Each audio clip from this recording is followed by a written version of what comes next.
Now in the next objective, we're going to be looking at the concept of what are called functional groups.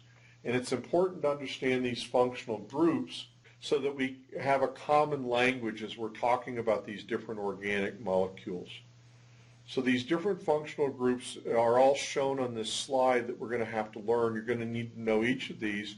You're going to need to know that, for example, taking just the middle of this slide, when I say amino, then you should be able to picture the amino group shown here, or when I draw out the amino group shown here, then you should know that the name of that I've just drawn is an amino. That's going to be important, for example, to understand amino acids, because each amino acid is going to have an amino group in it. So these are called different functional groups. They're just different ways of arranging the common atoms that we see in organic molecules, that we see repeated over and over again, that we see in a lot of different places. And each of these different functional groups has a different chemistry, which is going to then in turn give these different molecules different properties. And so that's one of the reasons that it's important to know them. So taking the first three of these from left to right, we have an ester group. An ester is formed from the reaction of an acid and an alcohol. An ester group consists of, from left to right, a carbon which is bonded to something else, which is not shown over here on the left-hand side. So whenever you see an empty space over there, you know that it's bound for something else. And for the purposes of discussing these functional groups, it doesn't matter what that other thing is. It can be anything at all. So the carbon's bound to something else, but that first carbon going left to right is double bonded to an oxygen. Remember that we use the twin parallel lines to indicate a double covalent bond. So we have a carbon double covalently bonded to an oxygen. That leaves one more bond free that goes to an oxygen, which is in the middle of this ester. And that's what is characteristic of an ester, is a carbon-oxygen-carbon sequence. This last carbon is able to make bonds with three other atoms. Remember that only one of those bonds is used up for oxygen, and carbon always makes four bonds, so there's three bonds left to bind to other atoms. The next one over of the functional groups is the hydroxyl. We already saw this in Module 2 when we were talking about the concept of acids and bases. Remember that bases donate a hydroxyl group. It's an oxygen with a hydrogen bound to it. We find these in alcohols. In fact, it's characteristic of alcohols.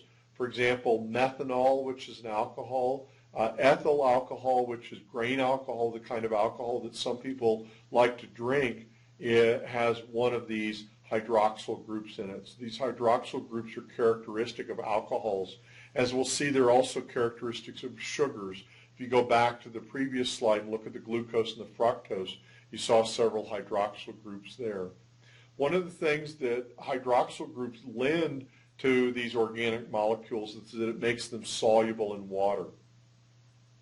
Turns out that carbon and hydrogen together don't make a very water-soluble molecule, but if we start to add in a lot of oxygens, like we do in these hydroxyl groups, then it becomes very water-soluble. The last of the functional groups on this slide that we'll look at is the carboxyl group. This is an organic acid. Remember that organic, we mean that it's carbon-containing. An acid, the definition from Module 2 still pertains. The definition of an acid is that it donates a hydrogen ion or a proton. Recall that we use the term hydrogen ion and proton interchangeably. And that's one of those things you're going to have to get used to throughout the course, is I'm always going to be switching back and forth between a hydrogen ion, an H+, and a proton. And I'm going to be using those three terms interchangeably. I'll say hydrogen ion, H+, proton. And in each of those cases, I'm talking about the same thing. This is a proton donor. It's a hydrogen ion donor. It's an H+ donor, and that makes it an acid. It's organic because it contains a carbon molecule. Here the carbon is bound to something, doesn't matter what, over on the left-hand side of the functional group. Moving across then from left to right, we have a carbon double bonded to an oxygen. Then it's got a single covalent bond to a hydroxyl group, but because of the way that carbons and oxygens play together, they actually leave the electrons off of this hydrogen, and that makes the hydrogen more likely to be donated. It makes the hydrogen more likely to leave and make this an acid. So when it's an acid, when it's capable of donating hydrogen, we write it COOH. COOH. When it's donated its hydrogen, which is usually done at cellular pH, recall from Module 2 when we discussed pH, that the pH of a cell is typically 7.40, and at 7.40 these usually have donated their hydrogen, so they're written as COO minus because the hydrogen's already left. The next two functional groups we'll look at are amino groups. Amino groups are nitrogen containing. They have a nitrogen bound to something, doesn't matter what, over on the left-hand side of the diagram. Then there's the nitrogen, which is represented by a blue sphere, and then two hydrogen atoms represented by white spheres. So NH2 is an amino group, typically at the pH of a cell, in other words at a pH of 7.40. There's an extra hydrogen atom that has been added to this, and so the amino group can be written either as NH2 or NH3+, as shown here. So if it's added on an extra proton, an extra hydrogen ion, an extra hydrogen atom, then it's NH3+ at cellular pH. When we put together the last two of these that we've looked at, a carboxyl on one end of a molecule and an amino on the other end with a carbon in between, then it's called an amino acid. And we'll look at amino acids as the building blocks of proteins a little bit later on in this module. The next functional group that we need to learn is phosphate. Phosphate, as the name implies, has a phosphorus as its central element. So a phosphorus atom, shown here as a green ball, is the most important part of the phosphate group. The phosphorus atom is bound to something else that's over on the left-hand side, that open bond. Looking inside of the phosphate group, we have a double bond to an oxygen. We have a single bond to a hydroxyl group and another single bond to a hydroxyl group. What we'll see later on through several different phosphate-containing molecules is that once again, these hydrogens tend to be lost, and so these tend to act as acids. And so we'll also see phosphate groups that we'll write as PO3-. It just means that it's lost its hydrogens, it's already donated those. Phosphates are found in energy-storing molecules and also in nucleic acids, such as DNA, which makes up the genetic code of life, and RNA, which codes for the production of proteins, as we'll see in later modules. The last two functional groups that we need to learn are carbonyl. Carbonyl groups are simply a carbon. Remember, carbon takes 4 bonds. 2 of those bonds are to something else, doesn't matter what, but the other 2 bonds are double bonded in a double covalent bond to an oxygen. Remember, we write a double covalent bond as a pair of parallel lines. We find these carbonyl groups in a kind of structure called a ketone. In patients that have diabetes, they often metabolize fats in such a way that they form these ketones. When they do that, they also form an acid, as we'll learn later. And so we say that this patient is in diabetic ketoacidosis. The keto is referring to these ketone groups, these groups that contain a carbon with 2 bonds to an oxygen, double bonded to an oxygen. These are called carbonyl groups, and they're found in the organic structures called ketones. An example of a ketone is acetone, which is sometimes used as a nail polish remover, has a kind of fruity aroma, which these patients also have on their breath when they're in ketosis.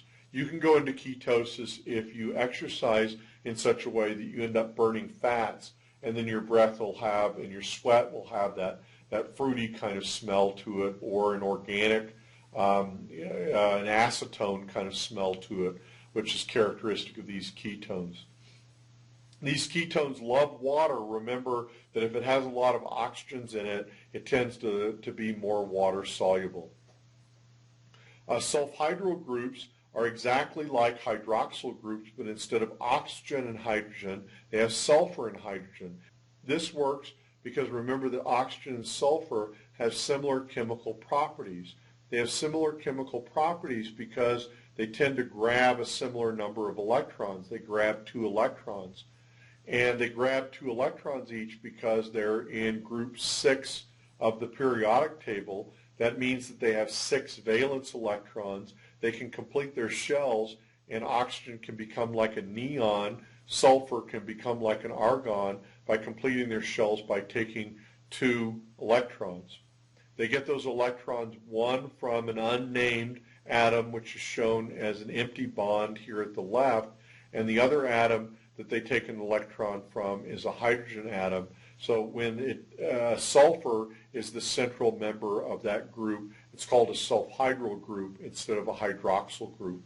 Otherwise, they're very similar. The chemistry of sulfhydryl groups is very similar to the chemistry of hydroxyl. We're going to go back to the carboxyl groups to make a point about what's called nomenclature, about the naming of things.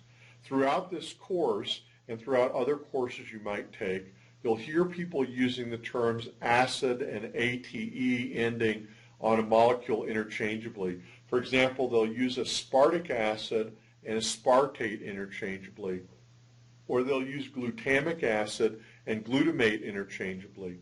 And technically, the only difference between those two is that in aspartic acid, it still has its hydrogen ready to donate, and because it's capable of donating a hydrogen, then it's an acid, because remember the definition of an acid is that it donates a hydrogen. If it's donated the hydrogen already and it's got a COO minus group on it, then it's aspartate instead of aspartic acid, which would be the COOH. Similarly, glutamic acid would have a COOH group on it. If it donates that hydrogen becomes COO minus, then we call that a glutamate. We'll see that later on in this module when we study amino acids and proteins. Those are 2 examples of the amino acids that I talked about. Similarly, an acetic acid group is written CH3COO minus. Then it's already donated its hydrogen, because if it hasn't, it would be CH3COOH. Remember, this is another example of a carboxyl group we're seeing here. In carboxyl groups are acting as organic acids, which means that they're donating their hydrogens. We use the terms acetic acid, acetyl, and acetate interchangeably with one another, depending on the circumstances. So I don't want any of that to confuse you as we go through this or any other course, that aspartic acid is the same as aspartate, glutamic acid is the same as glutamate, acetic acid is the same as acetyl, is the same as acetate.